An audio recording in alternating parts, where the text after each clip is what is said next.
আসসালামু আলাইকুম, স্বাগতম আকন্দ পোল্ট্রি অ্যান্ড হ্যাচারি অ্যাগ্রো ফার্মে। আজকে আমরা জানব মুরগির সালমোনেলা হলে কি লক্ষণ দেখা দেয়, কেন আমাদের সালমোনেলা ভ্যাকসিন ও ডোজ করা খুবই জরুরি, আর এই রোগ হলে কী ধরনের চিকিৎসা করতে হয়। তো আজকের এই ভিডিও খামারিদের জন্য খুবই গুরুত্বপূর্ণ, তাই আপনি যদি খামারি হয়ে থাকেন তাহলে এই ভিডিও শেষ পর্যন্ত দেখার অনুরোধ রইল। তো প্রথমে আসি সালমোনেলা কী। সালমোনেলা হচ্ছে এক ধরনের ব্যাকটেরিয়া যা মুরগির দেহে ঢুকে প্লুরোনিয়াম ডিজিজ বা ফাউল টাইফয়েড তৈরি করে। এটি খুবই সংক্রামক, যা খামারে দ্রুত ছড়িয়ে পড়তে পারে।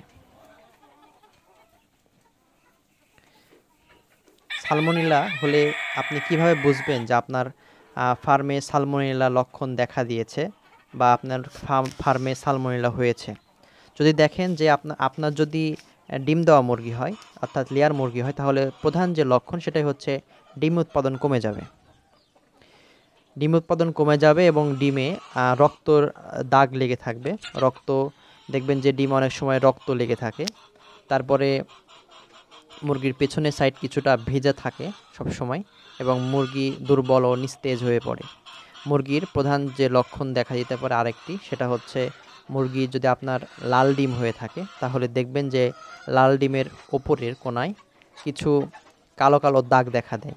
আর যদি সাদা ডিম হয়ে থাকে তাহলে দেখবেন যে সাদা ডিমের ওপরে কিছু ছোট ছোট সাদা দাগ অথবা খর্বাকৃতি কিছু লক্ষণ বা দাগ সৃষ্টি হতে পারে।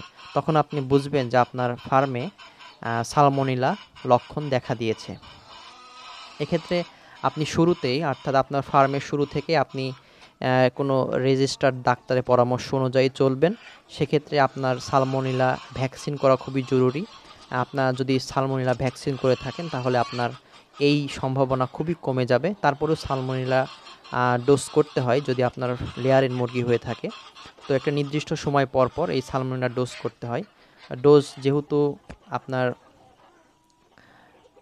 অ্যান্টিবায়োটিক দিয়ে করতে হয়, সেক্ষেত্রে অবশ্যই কোনো ডাক্তারের পরামর্শ ছাড়া করবেন না, অবশ্যই পরামর্শ নিয়েই করতে হবে।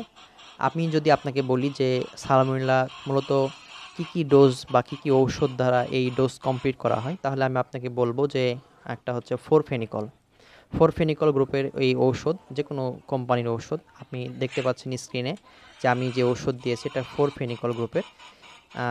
এই ঔষধ যদি আপনি 1 গ্রাম 2 লিটার অর্থাৎ 1 মিলি 2 লিটার পানিতে ব্যবহার করেন এবং তার সাথে আপনি দেখতে পাচ্ছেন হচ্ছে অ্যান্ড্রোফ্লক্সাসিন গ্রুপের একটি ঔষধ। এই ঔষধও 1 গ্রাম 2 লিটার পানিতে ব্যবহার করতে পারেন এবং তার সাথে দেখতে পাচ্ছেন যে পিএইচ অর্থাৎ অ্যাসিডোফায়ার, পিএইচ কন্ট্রোলার অ্যাসিডোফায়ার, এটা আপনি 1 গ্রাম 1 লিটার পানিতে ব্যবহার করতে পারেন। এই তিনটা অর্থাৎ ফোরফেনিকল, অ্যান্ড্রোফ্লক্সাসিন আর হচ্ছে অ্যাসিডোফায়ার অর্থাৎ পিএইচ, এই তিনটি যদি আপনি একসাথে ব্যবহার করেন, অর্থাৎ একসাথে যদি প্রয়োগ করেন টানা 4 দিন, তাহলে আপনার সালমোনেলা ডোজ কমপ্লিট হবে। এরপরে আপনি লিভার টনিক দিতে পারেন। লিভার টনিকও আপনি 4 দিন দিবেন 1 গ্রাম 1 লিটার পানিতে।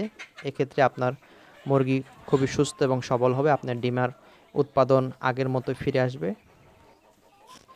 এই ভিডিওতে যেহেতু 2টি অ্যান্টিবায়োটিকের নাম উল্লেখ করা হয়েছে, সুতরাং আপনি যখন এগুলো প্রয়োগ করবেন অবশ্যই কোনো ডাক্তারের পরামর্শ করার পরেই এগুলো প্রয়োগ করতে পারেন।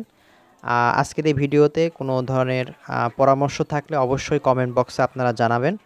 সুতরাং আজকের এই ভিডিও যদি আপনার উপকারে আসে তাহলে আমাদের চ্যানেলটি সাবস্ক্রাইব করবেন,